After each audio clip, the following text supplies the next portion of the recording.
Baik, pemirsa, Anda masih menyaksikan Market Opening dan kita akan lanjutkan kembali perbincangan dan kali ini membahas emiten update pilihan dari redaksi ID Channel. Selengkapnya bisa Anda saksikan di layar televisi Anda, ada beberapa emiten yang akan kami highlight. Yang pertama ada Bank Rakyat Indonesia atau BBRI yang akan melakukan private placement sebanyak-banyaknya 28,6 miliar saham baru seri B dengan nilai nominal Rp50. Selanjutnya ada Equity Development Investment atau GSMF yang bermaksud meningkatkan investasi pada Bank Ganesha dengan kode saham BGTG, dan saat ini GSMF menggenggam kepemilikan saham sebesar 29,86%. Berikutnya adalah bebersih dari AKR Corporindo atau AKRA di semester 1 tahun ini meningkat 27,53% secara tahunan menuju Rp550,39 miliar dari sebelumnya Rp431,5 miliar. Dan selanjutnya kami update dari kinerja emiten update. Yang pertama bisa Anda saksikan kembali Bank BRI. Closing market kemarin mengalami tekanan jual minus 1,03% di level 3.830. Year to date-nya minus 8%, sementara PE ratio 17,3 kali. Market cap-nya mencapai Rp472,4 triliun. Adapun GSMF, kinerja kemarin mengalami lonjakan signifikan 34% pemirsa di level 204, sementara year to date-nya positif 114,7%.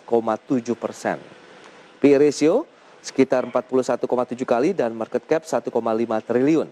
Dan BGTG kita lihat juga mengalami hal yang sama, 25% closing market kemarin. Year to date-nya 264,8% dengan PE ratio 497 kali, market cap 3 triliun. Kemudian AKR Corporindo bergerak positif juga luar biasa, 29% closing market kemarin di 3510, year to date 10,4%, PE ratio 12,8 kali dan market cap 14 triliun rupiah. Baik, Mas Kenji, kita langsung saja mengulas beberapa emiten update yang sudah disampaikan. Bank BRI bagaimana? Opening market hari ini kita lihat sudah mulai bergerak stagnan saja nih.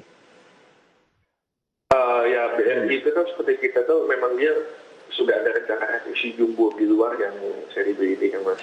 Oke. Nah, tapi kan nanti jadinya akan ada imprint nih, akan ada imprint yang dilakukan. Saya rasa itu sih sentimen positif harusnya untuk BRI, di mana nanti setelah berbagai corporate action yang mereka lakukan itu diprediksi bisa menyentuh, semoga bisa menyentuh level di area-area 5.000 ke atas lagi.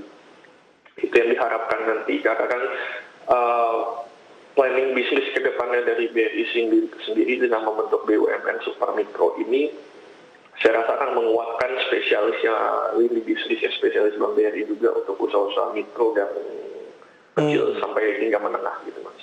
Oke, jadi masih menarik untuk kita koleksi Bank BRI?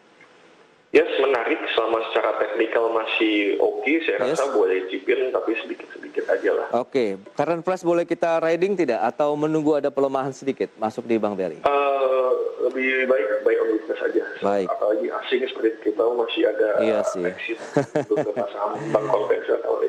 Ya, itu dia buy on weakness untuk Bank BRI. Kira-kira peluang upside sampai seberapa jauh, Mas Kenji?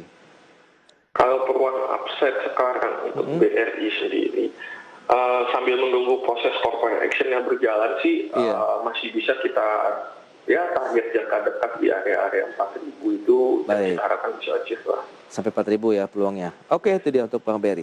Selanjutnya ini Equity Development Investment tadi yang sudah meningkatkan investasinya rencananya ke Bank Ganesha. Hari ini pun lonjakannya luar biasa sekali, 21,57%. Kemarin kita lihat closing market 34%. Nah ini bagaimana nih analisis Anda untuk pergerakan GSMF sendiri?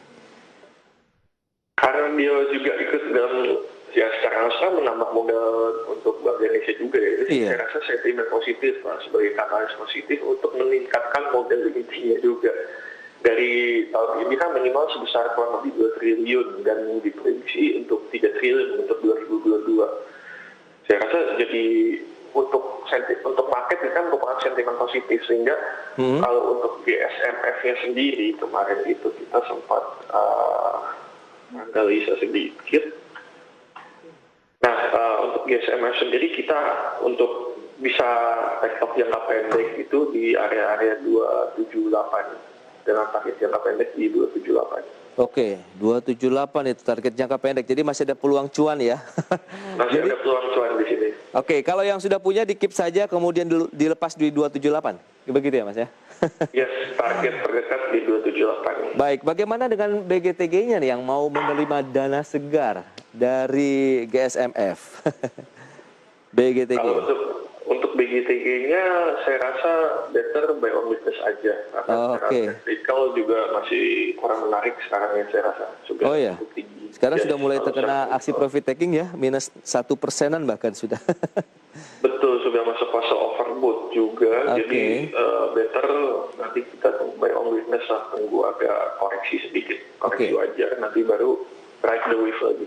The best price level berapa nih kalau untuk entry kira-kira BGTG? BGTG?